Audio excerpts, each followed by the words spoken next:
La tarde caía sobre la Ciudad de México con ese tono dorado que solo octubre sabe pintar. En la Plaza Garibaldi, los mariachis afinaban sus instrumentos mientras los primeros turistas comenzaban a llenar las terrazas. Entre el bullicio y el aroma a elote asado, Elena caminaba de la mano de su hijo Diego, un niño de 7 años cuyos ojos brillaban cada vez que escuchaba las trompetas resonar. «Mamá, ¿podemos quedarnos un ratito más?», preguntó Diego, jalando suavemente la falda desgastada de su madre. Elena miró el reloj de la torre. Las 6:47 de la tarde.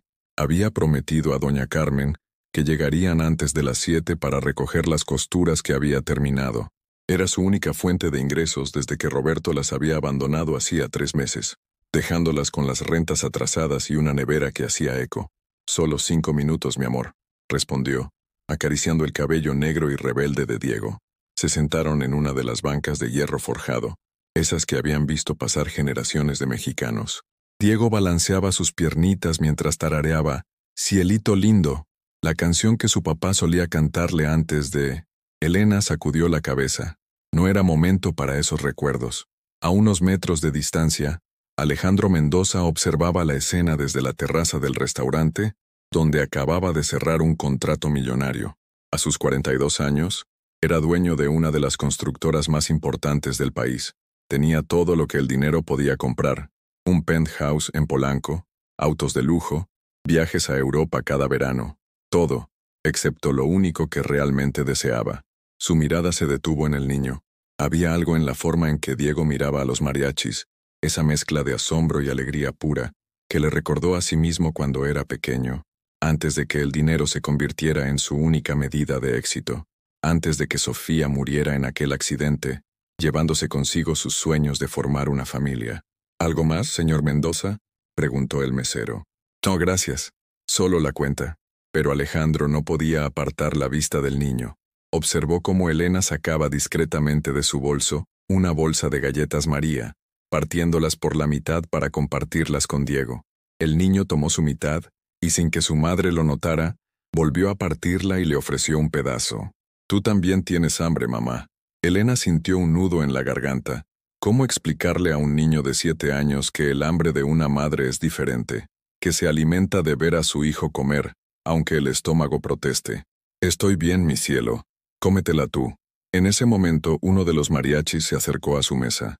Era don Chucho, un hombre de bigote canoso que conocía a Elena desde niña. «Buenas tardes, Elenita. ¿Cómo está el chamaco?»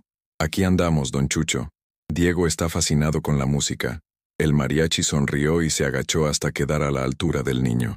«¿Te gusta la música, muchachito?». Diego asintió con entusiasmo. «Mi papá me enseñó El Rey. ¿La conoce?». «Claro que sí. ¿Quieres cantarla conmigo?».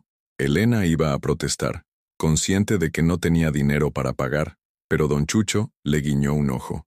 «Es cortesía de la casa, Elenita, por los viejos tiempos». Mientras Diego cantaba con don Chucho, su voz infantil mezclándose con el bajo profundo del mariachi, Alejandro terminó de pagar su cuenta. Algo en esa escena lo conmovió profundamente. Se levantó y, sin pensarlo demasiado, caminó hacia donde estaban. «Disculpe», dijo, dirigiéndose a don Chucho, «¿cuánto cobra por tocarle al niño su canción favorita?». Elena se tensó inmediatamente. Conocía esa mirada. La había visto antes en hombres que creían que el dinero podía comprar cualquier cosa.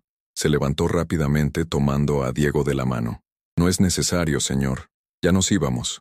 «No, por favor». Alejandro levantó las manos en un gesto pacífico. «No quise incomodar, es solo que el niño canta muy bien. Me recordó a alguien». Diego miró al extraño con curiosidad. Era un señor alto, con un traje que parecía muy suave, y zapatos que brillaban como espejos. Pero lo que más le llamó la atención fueron sus ojos. Parecían tristes, como los de su mamá cuando creía que él no la veía. «¿A quién le recordé?», preguntó Diego con esa franqueza que solo los niños poseen. Alejandro sonrió, una sonrisa genuina que hacía tiempo no aparecía en su rostro. «A mí mismo, cuando tenía tu edad, también me encantaba cantar con los mariachis». «¿Y ya no canta?». «Hace mucho que no». Diego lo pensó por un momento y luego, con toda la seriedad del mundo, declaró: «Pues debería volver a cantar. Mi mamá dice que cantar espanta las tristezas». Elena sintió que el rubor subía por sus mejillas. «Diego, no molestes al señor. Vámonos. Pero Alejandro negó con la cabeza. No es ninguna molestia. De hecho, miró su reloj de oro. ¿Me permitirían invitarles algo de cenar? Hay un puesto de tacos aquí cerca que... No tengo nada que ofrecerle, interrumpió Elena, su orgullo hablando antes que su sentido común. No sé qué es lo que busca, pero... No busco nada, respondió Alejandro suavemente. Solo, hace mucho que no escucho a alguien cantar con tanta alegría. Me gustaría retribuir de alguna manera. Mi mamá hace las mejores quesadillas del mundo, intervino Diego. Pero hoy no tenemos queso. ¿Verdad, mamá? El silencio que siguió fue pesado. Elena cerró los ojos un momento, luchando entre el orgullo y la realidad. Llevaban 3 días comiendo solo galletas y agua de Jamaica. El pequeño refri que rentaban en la vecindad estaba vacío, y el próximo pago de las costuras no llegaría hasta el viernes. Diego, el señor tiene cosas que hacer. En realidad no, admitió Alejandro. Mi reunión terminó y... Hizo una pausa, sopesando sus palabras. Miren, sé que esto es extraño. Una persona desconocida ofreciendo ayuda, pero les juro por lo más sagrado que no tengo malas intenciones. Es solo que... Se detuvo. ¿Cómo explicar el vacío que sentía? ¿Cómo decirles que, en medio de todo su éxito, la risa de un niño desconocido le había recordado lo que era sentir algo real? Don Chucho, que había estado observando la escena, intervino. Alejandro Mendoza, ¿verdad? Lo he visto en los periódicos. Es usted el de las constructoras. Alejandro asintió. Así es. Es un hombre de palabra, Elenita, dijo don Chucho. Mi sobrino trabajó en una de sus obras. Siempre habla bien de él. Elena miró a don Chucho, luego a Diego, y finalmente a Alejandro. En los ojos del empresario no vio lujuria ni condescendencia, solo una soledad que reconoció demasiado bien. Está bien, dijo finalmente, pero vamos por los tacos de don Joaquín. Están aquí en la plaza y... Los de la esquina, exclamó Alejandro con genuino entusiasmo. No he ido ahí en años. ¿Siguen haciendo los tacos de suadero? Por primera vez desde que se conocieron, Elena esbozó una pequeña sonrisa. Los mejores de la ciudad. Mientras caminaban hacia el puesto de tacos, Diego se colocó entre los dos adultos, tomando la mano de su madre con la derecha. Luego, sin previo aviso, tomó la mano de Alejandro con la izquierda. Así nadie se pierde, explicó con lógica infantil. Alejandro sintió que algo se quebraba dentro de su pecho. Hacía más de 5 años que no tomaba la mano de un niño. La última vez había sido con su sobrino, antes de que su hermana se mudara a Monterrey, y las visitas se espaciaran hasta desaparecer. En el puesto de don Joaquín, el aroma a cilantro y cebolla asada los envolvió como un abrazo. Diego parloteaba sin parar, contándole a Alejandro sobre su escuela, sobre cómo su mejor amigo Paco tenía un perro que se llamaba Chilaquil, sobre cómo su mamá sabía coser los vestidos más bonitos del mundo. Elena lo observaba con una mezcla de ternura y preocupación. Diego había heredado de ella muchas cosas, pero no la desconfianza. Seguía creyendo en la bondad de los extraños, en que el mundo era un lugar fundamentalmente bueno. ¿Y usted tiene hijos?, preguntó Diego mientras esperaban los tacos. La pregunta cayó como un balde de agua fría. Elena iba a regañarlo, pero Alejandro respondió antes. No, no tengo. Mi esposa y yo... Tragó saliva. No pudimos tenerlos. Ah, Diego lo pensó un momento. Bueno, puede practicar conmigo. Soy muy buen hijo. Bueno, casi siempre. A veces no quiero bañarme. A pesar del dolor que la pregunta había despertado, Alejandro no pudo evitar reír. Apuesto a que eres un excelente hijo. Los tacos llegaron y con ellos un silencio cómodo. Diego devoraba los suyos con el apetito de quien no ha comido bien en días, mientras Elena comía más despacio, saboreando cada bocado. Alejandro, por su parte, se sorprendió redescubriendo el sabor simple y perfecto de un taco callejero. Hacía años que no comía aquí, comentó. Solía venir cuando era estudiante de arquitectura. Don Joaquín me fiaba cuando no tenía dinero. ¿En serio? Elena lo miró con nueva curiosidad. Estudió en la UNAM, en Ciudad Universitaria. Los mejores años de mi vida. Yo quería estudiar diseño de modas, confesó Elena, pero la vida tenía otros planes. Nunca es tarde, dijo Alejandro. Elena sonrió tristemente. Algunas cosas sí lo son. Fin del capítulo 1. Esperaré tu comando, ok, para continuar con el capítulo 2. Tentar nuevamente Gokeditar. Capítulo 2. Las costuras del destino. La vecindad de la calle Regina se escondía entre dos edificios coloniales como un secreto mal guardado del viejo centro histórico. Elena empujó el pesado portón de madera mientras Diego corría adelante, sus pasos resonando en el patio central, donde la ropa tendida bailaba con el viento de la noche. «¡Ya llegamos, doña Carmen!», gritó el niño. Alejandro se quedó en el umbral, observando el patio iluminado por focos desnudos. Hacía décadas que no entraba a una vecindad. El contraste con su mundo de oficinas con aire acondicionado y pisos de mármol era brutal, pero había algo acogedor en ese espacio compartido, en las macetas con geranios que adornaban cada puerta, en el murmullo de las televisiones filtrándose por las ventanas. «Pase», dijo Elena notando su vacilación. Doña Carmen vive en el segundo piso. Subieron por una escalera de metal que chirriaba con cada paso. En el descanso, una señora de unos 60 años los esperaba con un bulto de ropa. «Ay, Elenita, qué bueno que llegas. Y veo que traes compañía». Doña Carmen miró a Alejandro con esa mezcla de curiosidad y desconfianza típica de las vecindades. «Es un amigo», dijo Elena rápidamente tomando el bulto. «¿Cuánto le debo?» «Son 12 blusas, a 30 pesos cada una, 360 pesos». Elena sacó el dinero de un monedero gastado, contando cuidadosamente cada billete. Alejandro notó que era todo lo que llevaba. «Tengo más trabajo para la próxima semana», continuó doña Carmen, «pero necesito las entregas el miércoles sin falta». «Claro que sí, ahí estarán». Mientras bajaban las escaleras, Diego iba explicándole a Alejandro cada rincón de la vecindad. «Ahí vive don Cuco, que arregla radios, y allá está el cuarto de la señora Tere, que hace tamales los sábados, y ese es nuestro cuarto, el de la puerta azul». Elena abrió la puerta y encendió la única luz, un foco que colgaba del techo. El cuarto era pequeño pero impecable, una cama individual donde dormían madre e hijo, una máquina de coser Singer heredada de su abuela, y una mesa con 2 sillas. En la pared, un altar a la Virgen de Guadalupe compartía espacio con los dibujos de Diego. «No es mucho», dijo Elena dejando el bulto de ropa sobre la mesa, «pero es nuestro hogar. Es acogedor», respondió Alejandro sinceramente. «Y está muy limpio». Diego corrió a un rincón y sacó una caja de zapatos. «Mire, estos son mis tesoros». Dentro había canicas, estampas de futbolistas, un trompo de madera y una foto arrugada de un hombre joven. «Ese es mi papá», explicó Diego. «Se fue a buscar trabajo al norte. Dijo que iba a mandarnos dinero, pero…». El niño se encogió de hombros con una madurez que no correspondía a su edad. Elena desvió la mirada, luchando contra las lágrimas. Roberto no se había ido al norte. Se había ido con Marisa, la cajera del súper, dejándolas con 3 meses de renta atrasada y un corazón roto. «Diego, ve a lavarte las manos y ponte la pijama», dijo suavemente. «Pero mamá, ándale, que ya es tarde». El niño obedeció, no sin antes despedirse de Alejandro con un abrazo espontáneo, que tomó al empresario por sorpresa. «Gracias por los tacos, señor». Cuando Diego desapareció detrás de la cortina que separaba el pequeño baño, Elena se volvió hacia Alejandro. «Gracias por la cena. Fue muy amable, pero… ¿Puedo sentarme?», interrumpió Alejandro, señalando una de las sillas. Elena asintió, tomando asiento frente a él. La luz del foco creaba sombras duras en sus rostros, acentuando el cansancio en los ojos de Elena y la soledad en los de Alejandro. «Sé lo que está pensando», comenzó él, «que soy un rico excéntrico que se entretiene con las desgracias ajenas. Pero no es así». «¿Entonces qué es?». Alejandro se tomó un momento antes de responder.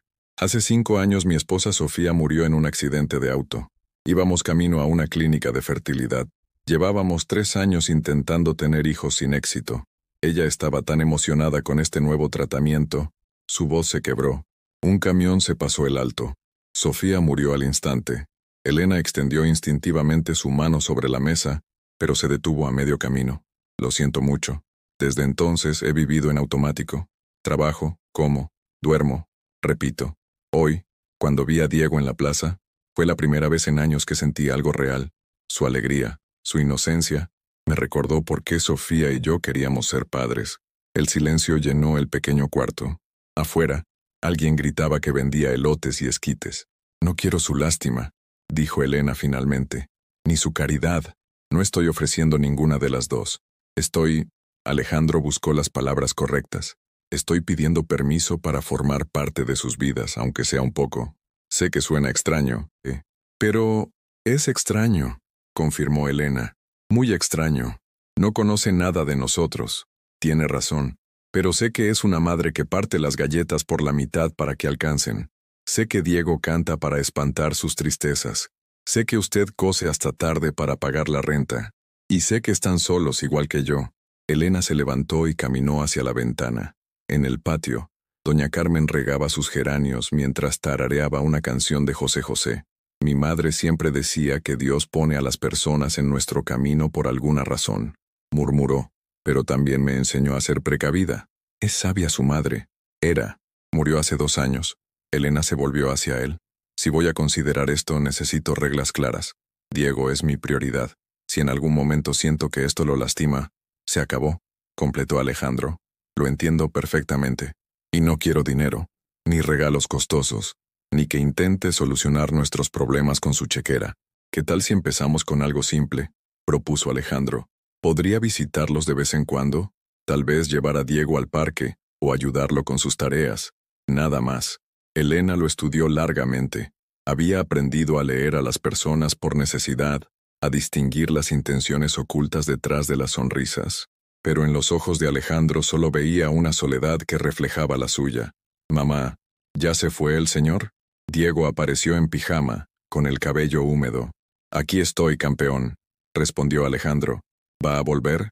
Alejandro miró a Elena, quien después de un momento asintió casi imperceptiblemente. «Si tu mamá me lo permite». «Sí». «¡Qué padre!» Diego corrió a la cama. «¿Puede venir el domingo? Los domingos vamos al Parque de los Venados. Hay patos». «Diego, el señor Alejandro es muy ocupado. Me encantaría ir a ver los patos», interrumpió Alejandro. «Si no es molestia». «No es molestia», dijo Diego antes de que su madre pudiera responder. «¿Verdad, mamá?» Elena suspiró, pero había un atisbo de sonrisa en sus labios. «Está bien. El domingo a las 10 en el parque». Alejandro se levantó, sintiéndose más ligero de lo que se había sentido en años. «Ahí estaré». Se dirigió a la puerta, pero se detuvo. «Elena, gracias». «¿Por qué?» «Por darme una oportunidad de sentirme humano otra vez». Después de que se fue, Elena arropó a Diego y se sentó en la máquina de coser. Mientras trabajaba en las blusas de doña Carmen, no podía dejar de pensar en lo extraño del día. Un empresario millonario cenando tacos en una fonda. Un hombre que parecía tenerlo todo excepto lo único que importaba. Una conexión inesperada nacida de la soledad compartida. «Mamá», la voz soñolienta de Diego la sacó de sus pensamientos. «Me cae bien el señor Alejandro». «¿Por qué, mi amor?» «Porque tiene ojos tristes como los tuyos, y las personas con ojos tristes necesitan amigos». Elena dejó de coser y miró a su hijo. A veces la sabiduría venía en paquetes pequeños y pijamas de carritos. «Duérmete ya, filósofo». «Mamá». «¿Qué? ¿Crees que mi papá va a volver?» La pregunta la golpeó como siempre lo hacía, inesperada y dolorosa. «No lo sé, mi cielo». «Está bien», murmuró Diego medio dormido. «Ahora tenemos un amigo nuevo». Elena continuó cosiendo hasta la madrugada, el ritmo de la máquina mezclándose con los ronquidos suaves de Diego. Afuera, la ciudad que nunca duerme seguía su curso. Sirenas lejanas, ladridos de perros, música de alguna fiesta. Pero dentro del pequeño cuarto de Puerta Azul, madre e hijo navegaban sus sueños, sin saber que sus vidas estaban a punto de cambiar de formas que ninguno podría imaginar. En Polanco, en un penthouse que costaba más que toda la vecindad de Regina, Alejandro miraba la ciudad desde su ventana. Por primera vez en años esperaba con ansias que llegara el domingo, no por cerrar un trato millonario o asistir a algún evento de beneficencia, sino por algo tan simple como alimentar patos con un niño de 7 años que cantaba El Rey y una mujer que partía galletas por la mitad. Sacó su celular y marcó un número que no había usado en meses. «Jorge, soy Alejandro.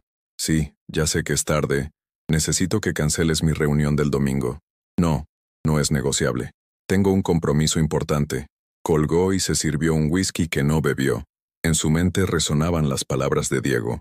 Las personas con ojos tristes necesitan amigos. Tal vez, solo tal vez, había encontrado lo que no sabía que estaba buscando. Fin del capítulo 2. Esperaré tu comando, OK, para continuar con el capítulo 3. Tentar nuevamente Gok editar, capítulo 3. Los domingos de esperanza. El Parque de los Venados despertaba temprano los domingos. Corredores aprovechaban el fresco de la mañana. Familias extendían manteles sobre el pasto, y los vendedores ambulantes pregonaban sus mercancías. Lleve sus burbujas, globos, reiletes. Alejandro llegó 15 minutos antes, nervioso como no lo había estado en ninguna junta de negocios. Llevaba jeans y una camisa polo, un atuendo que su asistente no reconocería. En las manos, una bolsa de pan que había comprado pensando en los patos. Los vio llegar desde lejos. Diego corría adelante, con una pelota bajo el brazo, mientras Elena caminaba detrás con un morral. Vestía un vestido sencillo de flores que ella misma había cosido, y se había recogido el cabello en una coleta que la hacía ver más joven. «Señor Alejandro». Diego corrió hacia él. «Sí vino. Claro que vine. Una promesa es una promesa». Elena se acercó más despacio, estudiándolo. «Se ve diferente sin el traje. Más normal, ¿verdad?», sonrió Alejandro. «Traje pan para los patos». «Yo también». Diego mostró una bolsa con bolillo duro. «Mi mamá guardó el de toda la semana».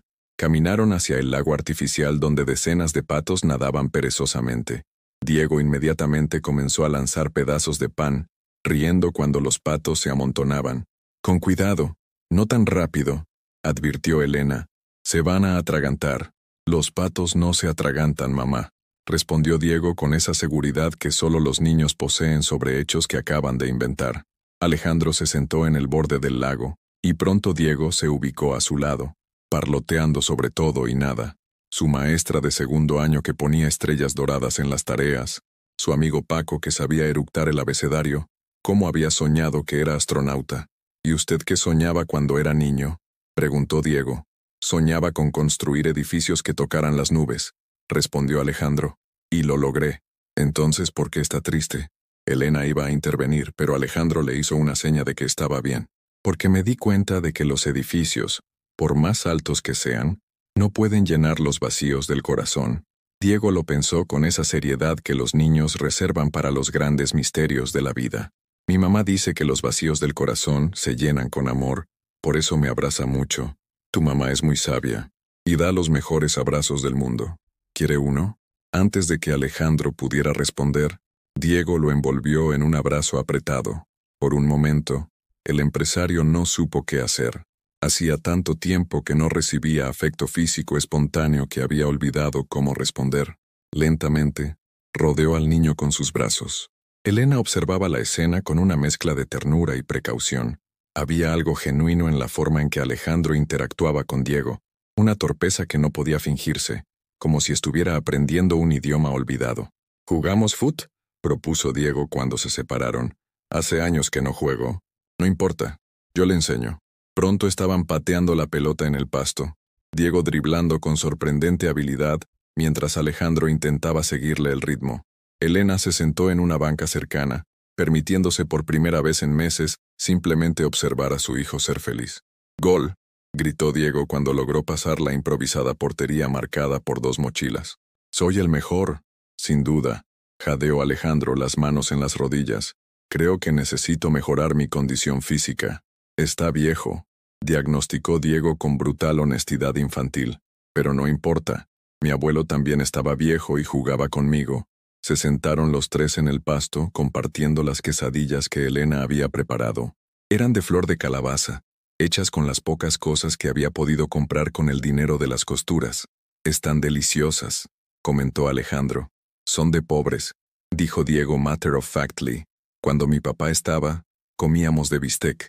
«Diego», comenzó Elena. «Pero estas saben más ricas», continuó el niño, «porque las hace mi mamá con amor». Alejandro sonrió, conmovido por la resiliencia del pequeño. Miró a Elena, quien desviaba la vista hacia el lago. «¿Puedo preguntarles algo?», dijo Alejandro. «¿Qué les gusta hacer los domingos además de venir al parque?». «A veces vamos al centro», respondió Diego. «Hay un señor que hace figuras con globos. Una vez me hizo una espada. Y también vamos a la Alameda, pero solo cuando hay dinero para el metro. ¿Les gustaría conocer otros lugares? Conozco un museo interactivo donde los niños pueden tocar todo». Los ojos de Diego se iluminaron, pero miró a su madre buscando permiso. «No sé», dudó Elena. «Por favor, mamá. Nunca he ido a un museo de tocar cosas. Podríamos ir el próximo domingo». sugirió Alejandro. Si les parece bien. Elena lo pensó. Cada domingo que pasaban juntos era un paso más lejos de su zona de seguridad. Pero también era un domingo en que Diego sonreía como no lo había hecho desde que Roberto se fue. Está bien, pero nosotros pagamos nuestra entrada. El museo es gratuito los domingos, mintió Alejandro, haciendo una nota mental para arreglar ese detalle. El resto de la mañana transcurrió entre juegos, risas y conversaciones ligeras. Diego se había autoproclamado el guía turístico del parque, mostrándole a Alejandro cada rincón, el árbol donde una vez vio una ardilla, la fuente donde se podían pedir deseos, el puesto de elotes donde el señor siempre le regalaba extra mayonesa. Cerca del mediodía, cuando el sol comenzaba a calentar con fuerza, decidieron que era hora de volver. Mientras caminaban hacia la salida del parque, pasaron junto a un organillero. La melodía nostálgica de Cielito Lindo llenó el aire. «Mi canción», exclamó Diego. El organillero, un hombre mayor con sombrero de fieltro, sonrió y le guiñó un ojo al niño. Alejandro sacó su cartera, pero el hombre negó con la cabeza. «Para el chamaco no se cobra. Se nota que le gusta la música». «¿Sabe el rey?», preguntó Diego. «Por supuesto». Mientras el organillo desgranaba la melodía, Diego comenzó a cantar. Su voz clara se elevó sobre el ruido del parque, atrayendo la atención de otros paseantes. Algunos se detuvieron a escuchar, sonriendo ante la escena del niño cantando con tanta pasión. «Yo sé bien que estoy afuera, pero el día que yo me muera sé que tendrás que llorar». Alejandro sintió un nudo en la garganta. En la voz de Diego había algo más que las palabras de la canción. Había una comprensión prematura de la pérdida, una madurez forzada por las circunstancias. Cuando terminó, varias personas aplaudieron y dejaron monedas en el sombrero del organillero. Diego hizo una pequeña reverencia, sus mejillas rojas por el esfuerzo y la emoción. «Eso fue increíble», lo felicitó Alejandro. «Tienes un don». «Mi papá decía lo mismo», respondió Diego, y por primera vez ese día su sonrisa vaciló. Elena se acercó y lo envolvió en un abrazo. «Estuviste maravilloso, mi amor». En el camino de regreso a la vecindad, Diego iba dormitando en los brazos de su madre. Alejandro se ofreció a cargarlo, y después de un momento de duda, Elena aceptó. Ver a ese hombre de traje caro, aunque hoy no lo llevara, cargando a su hijo por las calles del centro, esquivando puestos ambulantes y charcos, era una imagen que nunca habría imaginado. «Pesa más de lo que parece», comentó Alejandro. «Come como si no hubiera mañana cuando puede», respondió Elena. «Es mi pequeño tragón». Llegaron a la vecindad, y Alejandro depositó cuidadosamente a Diego en la cama. El niño se acurrucó inmediatamente, murmurando algo sobre patos astronautas. «Gracias por hoy», dijo Elena en voz baja. «No lo había visto tan feliz en meses. Gracias a ustedes. Hacía tiempo que no me sentía normal, como una persona común y corriente». «Usted no es común y corriente». «Con ustedes sí.